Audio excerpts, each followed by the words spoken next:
Step 8. The diversity code was developed by the children for the children. And in that sense, I know very little about it other than I know that it exists. I know that the children came up with it. They sat together, they thought about what do we want in this code, and the words are theirs. At St. Mary's, we are a community. We symbolize unity. We respect our diversity, culture, gender, nationality, ethnicity, language, religion, and sexuality. In our school, we make everything fair because we want everyone to know we truly care. Our diversity code is we respect all religions, we respect all races, we respect what gender you are, if you're gender fluid, if you're transgender, you're bisexual. We also accept how you are. We accept everything. It was nice that it was one of the last steps, because it kind of brought together our learning about all things interculturalism and what the Yellow Flag programme is about. We felt that writing a code for something that was so positive and uplifting, that putting it on text might be lost. So the music teacher said that she would love to take it on board, and we turned it into a rap. So the entries were then whittled down, and the diversity committee loved being the X Factor, the judges, and they got to choose the winning song. Then there was auditions for basically a bunch of children that wanted to sing the song, and there was so much interest that we actually had to do auditions. We were hoping that we just have everybody do it, but we couldn't have everybody doing it. So then there was audition, and it just showed how into it they all were, which was great.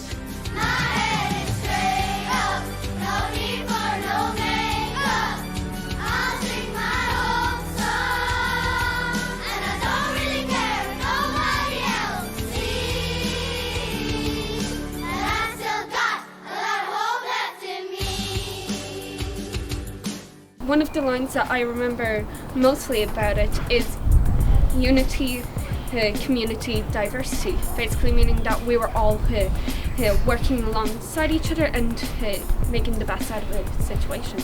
Not only did they go to Trinity College to do this, at the awards ceremony at the end of the year, they would have played the rap, and they stood up in front of everybody and done it. So it was fantastic to be able to celebrate it at the end. For me, I haven't done anything like that before.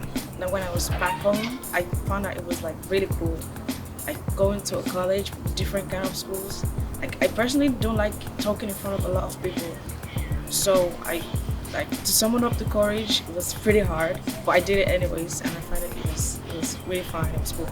They presented it to the adults. We presented it at assembly. They stood up and told everybody. They laminated the code to put into every class and to share with one another. So it's very much, I would say, a child-led part of the program, and it has been hugely successful. They do really feel a sense of ownership over that code, I think, which is great. And I think even the code itself really does symbolise what our community is about and what the Yellow Flag programme is about. It's displayed in every classroom.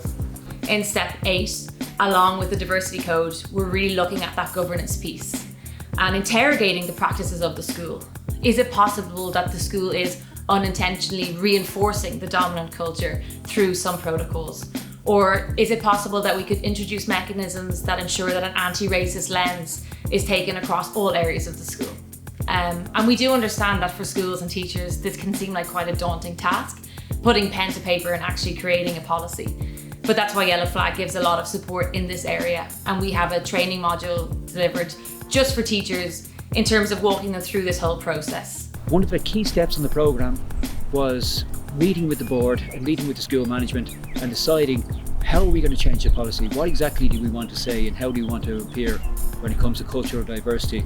And most importantly, why an anti-racism policy is not the same as an anti-bullying policy, and why both need to exist independently of each other. What we did do is write a new inclusion policy and a new diversity policy, and they are in our constitution now, and they are something that's a part of us and something that we will try to establish a firm grounding with in the school. By embedding anti-racism in the very policies and practices that govern the school institution, you're ensuring that you commit to this work year after year and long after the Yellow Flag has been awarded.